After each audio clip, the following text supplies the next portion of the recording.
The impact of Trump's 50% tariffs on India, a game changer in trade relations. The recent decision by President Donald Trump to impose a staggering 50% tariff on Indian goods marks a pivotal moment in the trade dynamics between the United States and India. This significant increase in tariffs, which has been justified by the U.S. due to India's ongoing crude oil imports from Russia, has drawn sharp criticism from India's Ministry of External Affairs, labeling it as unfair, unjustified, and unreasonable. But here's where it gets controversial. Analysts, including those from Goldman Sachs, predict that this tariff could lead to a cumulative reduction of 60 basis points in India's real GDP growth.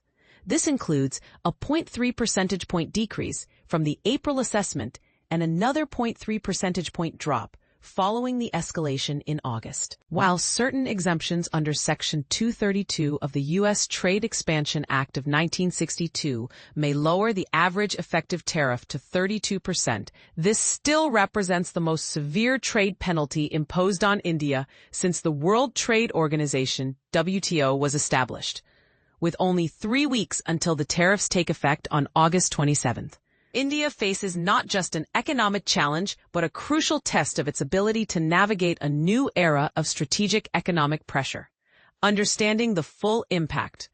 On a broader scale, the overall economic exposure seems manageable. In the fiscal year 2025, Indian exports to the U.S. were valued at around USD 86.5 billion. Which is less than 2% of India's gross domestic product, GDP. When considering tariff-exempt categories like pharmaceuticals and electronic components and factoring in domestic value addition, India's net GDP exposure to this tariff shock is estimated to be between 1.2% and 1.3%. Even under a high elasticity assumption of negative 1.5, where the full tariff is passed on and there is no diversion of trade, the anticipated contraction in output is limited to about 40 to 50 basis points. However, the impact on specific sectors is more pronounced. High-growth export areas, particularly electronics and mobile components, are at risk of being replaced by products from countries with lower tariffs, such as Vietnam and Mexico. Additionally, labor-intensive industries like textiles, leather, and jewellery are particularly vulnerable due to their narrow profit margins and high demand sensitivity to price changes. Are these tariffs justifiable? Legally speaking, these tariffs appear to violate the United States commitments under the WTO framework. Prabhash Ranjan's analysis indicates that they contravene Article 1 of the General Agreement on Tariffs and Trade, GATT, which requires unconditional most favored nation MFN treatment. By selectively targeting India, the U.S. undermines the principle of non-discrimination. Furthermore, the unilateral imposition of tariffs exceeding agreed-upon rates breaches Article 2 of the GATT, which limits tariff increases to established ceilings. While the U.S. might invoke Article 21, security exceptions, as a justification, WTO jurisprudence, particularly in the case of Russia traffic in transit, WT/DS 512/R, has clarified that such claims are subject to legal scrutiny. For a valid invocation of Article 21, B.A.B.3, the measure must be enacted in good faith, be objectively linked to a defined emergency in international relations, and demonstrate both proximity and necessity. India's import of discounted Russian Urals crude, which offers a marginal cost advantage of about USD 2 to 3 per barrel and results in annual savings of USD 1 to $2 billion, does not meet this threshold under any reasonable interpretation. However, the legal debate is somewhat irrelevant due to the current paralysis of the WTO's dispute resolution system.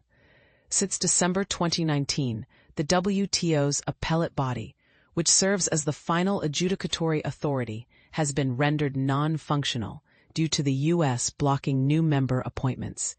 Therefore, even if India were to achieve a favorable ruling from a panel, the lack of an appellate review and enforceability diminishes the effectiveness of the multilateral legal process. The underlying motivation, the strategic reasoning behind these tariffs, is not rooted in economic or legal grounds, Rather, it is fundamentally geopolitical. The rationale provided by the U.S. references India's ongoing energy ties with Russia and its active role in groups like BRICS. However, these factors fall outside the realm of WTO justiciable trade behavior. Their mention exemplifies a case of issue linkage coercion, where unrelated foreign policy issues are used to extract economic or political concessions. This practice contravenes the principle of non-intervention, as outlined in Article 2.7 of the UN Charter and reinforced by customary international law. As theorized by Marko Milanovic and others, such actions may be seen as coercion as extortion, where economic power is wielded in a manner that is normatively illegitimate, legally indefensible, and institutionally damaging. There are broader implications that could have lasting effects. First, once trust is broken, it is challenging to restore. Even if these tariffs are eventually lifted, as seen with China, where tariffs were reduced from 145% to 42%, the memory of coercion will persist.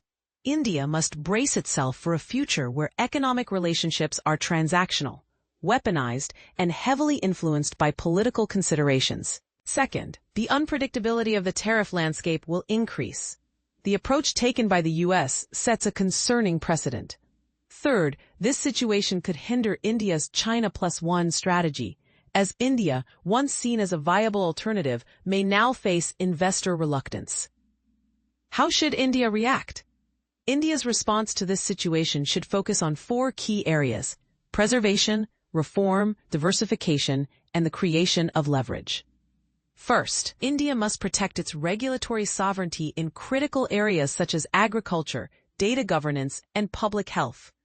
These sectors are vital for social welfare and strategic independence and should remain non-negotiable in trade discussions.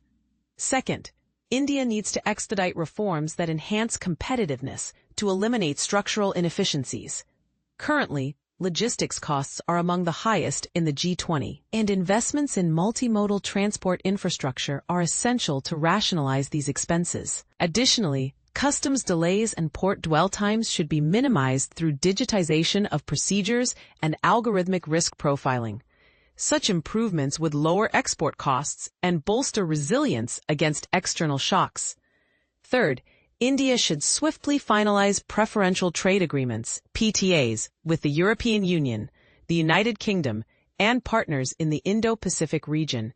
Diversifying markets is crucial, not only to reduce over-reliance on the U.S., but also to position India as a stable alternative in a fragmented global trade landscape. Concurrently, India should strengthen supply chain integration within the Global South through bilateral trade frameworks using the rupee and regional production networks. Reducing dependence. Fourth, and perhaps most importantly, India must work to create strategic economic leverage.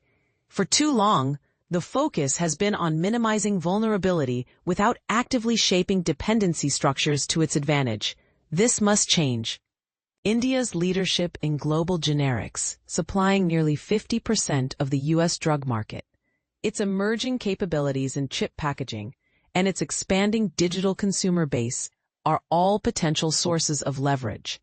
These advantages should be institutionalized through secure supply agreements, bilateral investment treaties with specific conditions, and industrial policies that establish technological choke points. Strategic autonomy will only be credible if India possesses assets that others cannot easily replicate or deny.